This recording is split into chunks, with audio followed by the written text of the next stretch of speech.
Hi all, welcome back to Edus academy. So നമ്മുടെ assistant professor nursing examination കഴിഞ്ഞു. അതിന്റെ professional answer key വന്നിട്ടുണ്ട് അല്ലേ. അപ്പോൾ ആ പ്രൊഫഷണൽ ആൻസർ കീ ഡീറ്റെയിൽ ആയിട്ടൊക്കെ നോക്കിയവർക്കറിയാം അതിൽ ചെറിയ അപാകതകൾ, കുറച്ച് മിസ്റ്റേക്സ് കാര്യങ്ങളൊക്കെ ഉണ്ട് അല്ലേ. സോ നമുക്ക് PSC അതിനുള്ള ഒരു ഓപ്ഷൻ തന്നിട്ടുണ്ട്. അതായത് നമുക്ക് ഇപ്പം നമ്മൾ മേ ബി ഓപ്റ്റ് ചെയ്ത ആൻസർ വേറെ ആയിരിക്കാം, പ്രൊഫഷണൽ ആൻസറിൽ മിസ്റ്റേക്ക് ആയിട്ടായിരിക്കാം വന്നിരിക്കുന്നത്. സോ അങ്ങനെ ഉണ്ടെങ്കിൽ നമുക്കത് അലോങ് വിത്ത് പ്രൂഫ് അല്ലേ, പ്രൂഫ് വെച്ചിട്ട് നമുക്ക് ആ ക്വസ്റ്റ്യൻസ് ചലഞ്ച് ചെയ്യാം. സോ ചലഞ്ച് ചെയ്ത് കഴിഞ്ഞാൽ PSC അത് ഉറപ്പായിട്ട് പരിഗണിക്കും. പക്ഷേ അവിടെ 1-2 മാനദണ്ഡങ്ങൾ നമ്മൾ പാലിക്കേണ്ടതായിട്ടുണ്ട്. ഒന്നാമത്തെ കാര്യം, ഈ ചലഞ്ച് ചെയ്യുമ്പോഴത്തേക്ക് കൂടുതൽ എത്രത്തോളം ആൾക്കാർ കൂടുതൽ റെസ്പോണ്ട് ചെയ്യുന്നു, അല്ലെങ്കിൽ എത്രത്തോളം ആൾക്കാർ കൂടുതൽ ചലഞ്ച് ചെയ്യുന്നു, അത് അനുസരിച്ചിട്ടായിരിക്കും യൂഷ്വലി PSC ഇത് കൺസിഡർ ചെയ്യുക. അപ്പം ഈ മിസ്റ്റേക്ക് വന്നിട്ടുള്ളവർ, അല്ലെങ്കിൽ ഈ ക്വസ്റ്റ്യൻസിൽ മിസ്റ്റേക്ക് വന്നിട്ടുള്ളവർ എല്ലാവരും നിർബന്ധമായിട്ടും ക്വസ്റ്റ്യൻസ് ചലഞ്ച് ചെയ്യുക. അത് എങ്ങനെയാണ് ചെയ്യേണ്ടത് എന്നുള്ളത് പറഞ്ഞുതരാം. രണ്ടാമത്തെ കാര്യം, നമ്മൾ ചെയ്യുമ്പോൾ കൃത്യമായിട്ടുള്ള പ്രൂഫ് അല്ലെ, കൃത്യമായിട്ടുള്ള പ്രൂഫ് വെച്ചിട്ടാകണം ചലഞ്ച് ചെയ്യേണ്ടത്. സോ ആ പ്രൂഫും നമ്മൾ ഇവിടെ ഷെയർ ചെയ്യുന്നുണ്ട്. അതായത് നമ്മൾ ഐഡന്റിഫൈ ചെയ്താൽ, അതായത് ഇപ്പം നിങ്ങൾ എല്ലാവരും ഒക്കെ എക്സാം എഴുതിയവരാണ്. അപ്പം മേ ബി കുറച്ചുകൂടെ കൂടുതലായിട്ട് ഡെപ്തിലൊക്കെ നിങ്ങൾ ചിലപ്പോൾ നോക്കിയിട്ടുണ്ടാവും. അതായത് ഓരോരുത്തരുടെ ആൻസർ കീ വെച്ചിട്ട്, ഓരോരുത്തരുടെ ക്വസ്റ്റ്യൻസ് മീൻസ് ആൻസേഴ്സും ആൻസർ കീ ഒക്കെ വെച്ചിട്ട് നോക്കിയിട്ടുണ്ടാവും അല്ലേ. അപ്പൊ അതിൽ നിങ്ങൾക്ക് ഇനി ഇൻ ഡെപ്ത് ആയിട്ട് മേ ബി ഇതിൽ കൂടുതൽ ക്വസ്റ്റ്യൻസ് നമ്മുടെ ചാലഞ്ച് ചെയ്യണം എന്നുണ്ടെങ്കിൽ നിങ്ങൾക്ക് ഉറപ്പായിട്ട് അത് ചെയ്യാം കേട്ടോ. പക്ഷേ നമ്മൾ ഐഡന്റിഫൈ ചെയ്ത കുറച്ച് ക്വസ്റ്റ്യൻസ് ആണ് നമ്മൾ ഇവിടെ ഡിസ്കസ് ചെയ്യുക. അത് എങ്ങനെ ചെയ്യാം എന്നുള്ളത് പറഞ്ഞുതരാം കേട്ടോ. അപ്പൊ ആദ്യം നമ്മൾ നോക്കുന്നത് അതിന്റെ ഒരു പ്രൊസീജിയർ ആണ്. സോ പ്രൊസീജിയർ എന്ന് പറഞ്ഞാൽ നമ്മൾ സാധാരണ ചെയ്യുന്നത് പോലെ തന്നെ നമ്മുടെ കേരള PSCയുടെ സൈറ്റ് അല്ലെ, കേരള PSC തുളസി നമ്മൾ സൈറ്റ് നമ്മൾ ലോഗിൻ ചെയ്യുക. അതിൽ നോക്കിയാൽ ഇങ്ങനെ റിക്വസ്റ്റ് എന്ന് പറഞ്ഞിട്ടൊരു ഓപ്ഷൻ ഉണ്ടാകും. ആ പറയുന്ന റിക്വസ്റ്റ് എന്ന് പറയുന്ന ഓപ്ഷൻ ക്ലിക്ക് ചെയ്യുക. അതിനുശേഷം നോക്കിയാൽ ഇവിടെ റൈസ് എ ന്യൂ റിക്വസ്റ്റ് അല്ലെ, റൈസ് എ ന്യൂ റിക്വസ്റ്റ് നോക്കുക. സോ അതിലേക്ക് പോവാം. അതിൽ നോക്കി സെലക്ട് ദ റിക്വസ്റ്റ് ടൈപ്പ് അല്ലെ, ഏത് ടൈപ്പ് റിക്വസ്റ്റ് ആണ് എന്നുള്ളത് സെലക്ട് ചെയ്യുക. സോ ഇവിടെ നമ്മൾ ഡ്രോപ്പ് ഡൗൺ മെനു കൊടുക്കുമ്പോൾ അതിനകത്ത് നോക്കി ഇങ്ങനെ ഒരു ഓപ്ഷൻ വരുന്നുണ്ട്. നോക്കി ആൻസർ കീ കംപ്ലൈൻസ് കേട്ടോ, ആൻസർ കീ കംപ്ലൈൻസ് OMR/ഓൺലൈൻ എന്ന് പറയുന്നുണ്ട്. അപ്പം ഈ ഒരു ഓപ്ഷൻ എന്ത് ചെയ്യുക, നമ്മൾ സെലക്ട് ചെയ്യുക കേട്ടോ. ആൻസർ കീ കംപ്ലൈൻസ് OMR/ഓൺലൈൻ എന്ന് പറയുന്ന ഓപ്ഷൻ നമ്മൾ സെലക്ട് ചെയ്യുക.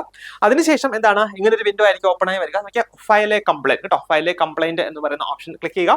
എന്നിട്ട് നമ്മുടെ ഡേറ്റ് ഓഫ് എക്സാം, നമ്മൾ ആക്ച്വലി അറ്റൻഡ് ചെയ്ത എക്സാം ആണ്, നമ്മൾ അപ്ലൈ ചെയ്ത എക്സാം ആണെങ്കിൽ ഉറപ്പായിട്ട് നമ്മുടെ ഡേറ്റിന് അഗെയിൻസ്റ്റ് ആയിട്ട്, അല്ലെങ്കിൽ നമ്മുടെ എക്സാം നമ്മൾ അറ്റൻഡ് ചെയ്ത എക്സാം ഇവിടെ കൃത്യമായിട്ട് വരും കേട്ടോ. അപ്പൊ നമ്മൾ നോക്കിയാൽ ഈ ഒരു ഡേറ്റ് ഓഫ് എക്സാം നമുക്ക് സെലക്ട് ചെയ്യാം കേട്ടോ. സോ ഡേറ്റ് ഓഫ് എക്സാം, നമ്മുടെ എക്സാം കഴിഞ്ഞത് 9th May അല്ലെ, 9th May ആയിരുന്നു നമ്മുടെ എക്സാം കഴിഞ്ഞത്. സോ അത് സെലക്ട് ചെയ്യുക. അപ്പൊ നമ്മുടെ ബാക്കിയുള്ള ഡീറ്റെയിൽസ് അവിടെ വരും. Assistant professor in nursing examination ആണ്. അതിന്റെ കീ പബ്ലിഷ് ചെയ്ത ഡേറ്റ് അല്ലെ, 12th May ആണ് കീ പബ്ലിഷ് ചെയ്തിരിക്കുന്നത്. അതിന്റെ കംപ്ലൈൻസ് നമുക്ക് നോക്കി 17th May ഉള്ളിൽ കംപ്ലൈൻസ് സബ്മിറ്റ് ചെയ്യണം എന്നാണ് പറയുക. അപ്പൊ നിങ്ങൾ ഒരിക്കലും ഇതിൽ ഡിലേ ചെയ്യേണ്ട കാര്യമില്ല. നിങ്ങൾക്ക് കംപ്ലൈന്റ് ഫയൽ ചെയ്യണം എന്നുണ്ടെങ്കിൽ നിങ്ങൾ ഇപ്പോൾ തന്നെ കേട്ടോ എത്രയും പെട്ടെന്ന് നിങ്ങൾ ഫയൽ ചെയ്യുക. കാരണം പിന്നീട് എന്താണ് സംഭവിക്കുക, മേ ബി സെർവർ ഡിലേ ഉണ്ടാകാം, നമുക്ക് ചിലപ്പോൾ ചെയ്യാൻ പറ്റാതെ വരാം. അപ്പോൾ അതുകൊണ്ട് നിങ്ങൾക്ക് മിസ്റ്റേക്ക് വന്നിട്ടുള്ളത്, നിങ്ങൾക്ക് അത് നിങ്ങളുടെ ആൻസർ കറക്റ്റ് ആണ് എന്ന് തോന്നുന്നുണ്ടെങ്കിൽ ഉറപ്പായിട്ട് ഈ പറയുന്ന നിങ്ങളുടെ കംപ്ലൈൻസ് നിങ്ങൾ ഫയൽ ചെയ്യുക കേട്ടോ. അപ്പോൾ ഇവിടെ ക്വസ്റ്റ്യൻ മീഡിയം വരും, അതൊക്കെ നമ്മൾ സെലക്ട് ചെയ്ത് കൊടുക്കുക അല്ലേ. നമ്മുടെ ക്വസ്റ്റ്യൻ മീഡിയം ഒക്കെ സെലക്ട് ചെയ്ത് കൊടുക്കുക. ഓക്കെ, ഇംഗ്ലീഷ് ആണ് നമ്മുടെ ക്വസ്റ്റ്യൻ മീഡിയം. പിന്നെ ആൻസർ കീ നമുക്ക് ഇവിടെ നിന്ന് കിട്ടും. പിന്നെ question number as per A code. അപ്പോൾ നമ്മുടെ ക്വസ്റ്റ്യൻ നമ്പർ എത്രയാണ്, നമുക്ക് മിസ്റ്റേക്ക് ഉള്ള ക്വസ്റ്റ്യൻസ് ഏതൊക്കെയാണെന്നുള്ളത് ഇവിടെ ഈ ഡ്രോപ്പ് ഡൗൺ മെനുവിൽ നിന്ന് നമ്മൾ ക്വസ്റ്റ്യൻ നമ്പർ സെലക്ട് ചെയ്ത് കൊടുക്കുക. അത് സേവ് ചെയ്യട്ടോ. അതിനുശേഷം നോക്കിയേ ഇങ്ങനെയാണ് നെക്സ്റ്റ് വരിക. അപ്പൊ നോക്കിയേ ഒരു എക്സാമ്പിൾ വെച്ച് പറഞ്ഞാൽ ക്വസ്റ്റ്യൻ നമ്പർ 90 കേട്ടോ, ക്വസ്റ്റ്യൻ നമ്പർ 90 ആണ് നമ്മൾ ചാലഞ്ച് ചെയ്യാനായിട്ട് ഉദ്ദേശിക്കുന്നതെങ്കിൽ അതിന്റെ കംപ്ലൈന്റ് ടൈപ്പ് ഈ ഒരു ഡ്രോപ്പ് ഡൗൺ മെനുവിൽ നിന്ന് നമുക്ക് സെലക്ട് ചെയ്തെടുക്കാം കേട്ടോ. അതായത് അതിനകത്ത് പല ഓപ്ഷൻസ് ഉണ്ടാകും. അപ്പൊ അതിൽ നിന്ന് നോക്കിയാൽ ഒന്ന് answer given in the provisional keys wrong അല്ലേ, ഈ തന്നിരിക്കുന്ന പ്രൊവിഷണൽ കീ തന്നിരിക്കുന്ന ആൻസർ റോങ് ആണ് എന്നാണ് പറഞ്ഞേക്കുന്നത്. അപ്പൊ അത് സെലക്ട് ചെയ്യാം. മീൻസ് എന്താണ് നമുക്ക് ആപ്ലിക്കബിൾ ആയിട്ട് വരിക അത് കേട്ടോ. പിന്നെ നോക്കിയാൽ answer as per provisional answer key. അപ്പൊ എ ആണ് പ്രൊവിഷണൽ ആൻസർ കീ പ്രകാരം ആൻസർ വരിക. അപ്പൊ നമ്മൾ എന്താണ്, നമ്മൾ കറക്റ്റ് ആൻസർ എന്ന് പറഞ്ഞ് പ്രൊപ്പോസ് ചെയ്യുന്നത് എന്താണെന്നുള്ളത് ഈ BCD ഇതിൽ നിന്ന് നമ്മൾ സെലക്ട് ചെയ്യുക. അതിന്റെ റീസൺ നമ്മളിവിടെ കൊടുക്കുക. അതായത് അതിന്റെ ആൻസർ കീ മിസ്റ്റേക്ക് ഉണ്ട്, അത് ഇന്ന ബുക്കിൽ ഇന്ന രീതിയിലാണ് കൊടുത്തേക്കുന്നത്, ആ രീതിയിലുള്ള എക്സ്പ്ലനേഷൻ നമുക്ക് കൊടുക്കാം. പിന്നെ ഇത് വളരെ ഇമ്പോർട്ടന്റ് ആണ്, നമ്മുടെ ബുക്ക് റെഫറൻസ്. അതായത് നോക്കിയാൽ ഒന്ന് ബുക്ക് ടൈറ്റിൽ, പിന്നെ ഓതറിന്റെ പേര്, പബ്ലിഷർ, എഡിഷൻ, അതുകൂടാതെ പേജ് നമ്പർ കേട്ടോ. ഇത്രയും നമ്മൾ കൃത്യമായിട്ട് എൻ്റർ ചെയ്യുക. പിന്നെ ഈ ഒരു പേജ് അല്ലെങ്കിൽ എവിടെയാണോ നമുക്ക് ഈ ഒരു ഫൈൻഡിങ് ഉള്ളത്, അല്ലെങ്കിൽ നമ്മുടെ ടേക്ക് എവിടെയാണ് നമ്മൾ പ്രൂവ് ചെയ്യാനായിട്ട് ഉദ്ദേശിക്കുന്നത്, അതിന്റെ ഒരു ഇമേജ് കൂടെ നമ്മൾ ഇവിടെ അപ്ലോഡ് ചെയ്യുക. എന്നിട്ട് അത് സേവ് ചെയ്യുക കേട്ടോ. അപ്പൊ ഇനി നമ്മൾ നോക്കുന്നത് ഏതൊക്കെ ക്വസ്റ്റ്യൻസ് ആണ് നമുക്ക് ചാലഞ്ച് ചെയ്യേണ്ടത് എന്നുള്ളത് നോക്കാം. അപ്പൊ നോക്കിയേ നമ്മൾ ഒരു ക്വസ്റ്റ്യൻ മിസ് നമ്മളിങ്ങനെ എൻ്റർ ചെയ്ത് കഴിഞ്ഞാൽ അത് ഈ രീതിയിലായിരിക്കും വരിക കേട്ടോ. നോക്കിയേ നമ്മളിപ്പോൾ ഒരു ജസ്റ്റ് ഒരു സാമ്പിൾ ആയിട്ട് കാണിച്ചിരിക്കുന്നതാണ്. 90th ക്വസ്റ്റ്യനിൽ ഇന്നൊരു ഡൗട്ട് ഉണ്ട്, അല്ലെങ്കിൽ ഇന്നൊരു എറർ ഉണ്ട്. അപ്പൊ ഇവിടെ നോക്കി അത് ജോബ് ഡിസ്ക്രിപ്ഷൻ റിലേറ്റഡ് ആയിട്ടുള്ള ക്വസ്റ്റ്യൻ ആയിരുന്നു അല്ലേ, അത് പറഞ്ഞുതരാവേ. അപ്പൊ നോക്കിയാൽ key components of job description എന്ന കാര്യങ്ങളാണ് നമ്മളിവിടെ എൻ്റർ ചെയ്ത് കൊടുക്കുക. പിന്നെ ബുക്കിന്റെ ടൈറ്റിൽ അല്ലേ, നോക്കിയാൽ principles and practice of nursing management, author Jogindrapathi, publisher JP publishers edition 3rd edition page number 246. പിന്നെ നമ്മുടെ എന്താ ഇമേജ് ആ ഒരു ചാപ്റ്ററിന്റെ ഇമേജ് അല്ലെങ്കിൽ അത് എവിടെയാണോ വരിക അതൊന്ന് നമ്മൾ എൻ്റർ ചെയ്ത് കൊടുക്കുക. അത് അപ്പം ഇങ്ങനൊരു എന്താ മെസ്സേജ് ആയിരിക്കും നമുക്ക് കിട്ടുക. എന്താണ് complaint has been filed successfully എന്ന് പറയും. അപ്പോൾ ഇതാണ് അതിൻ്റെ ഒരു പ്രോസസ്സ് എന്ന് പറയും കേട്ടോ. അതാണ് ഇതിൻ്റെ ഒരു പ്രോസസ്സ് എന്ന് പറയുക. അപ്പോൾ നമുക്ക് നോക്കാവേ ഏതൊക്കെ ക്വസ്റ്റൻസ് ആണ് നമുക്ക് ചാലഞ്ച് ചെയ്യാൻ കഴിയുക എന്നുള്ളത് നോക്കാം. അപ്പോൾ നോക്കിയാൽ നമ്മുടെ ക്വസ്റ്റ്യൻ നമ്പർ 78 കേട്ടോ. എന്താ A 6-month-old child presenting with symptoms of cough, cold, respiratory rate more than 40 per minute, no chest in drawing.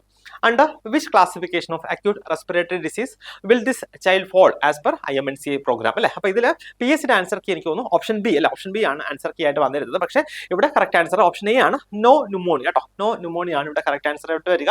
അപ്പോൾ അതിന്റെ പ്രൂഫ് നോക്കിക്കുക. നമ്മുടെ OP ഗായ് അല്ലേ, OP Ghai essentials of paediatrics 9th edition, editors Vinod K Paul, Arun Bagga, publishers നോക്കിയ CBS publishers അല്ലേ, CBS publishers ആണ്. അപ്പോൾ അതിൽ നോക്കി ഈ പറയുന്ന പേജ് നമ്പർ 780 അല്ലേ, പേജ് നമ്പർ 780 ഇങ്ങനെയാണ് കൊടുത്തേക്കുന്നത്.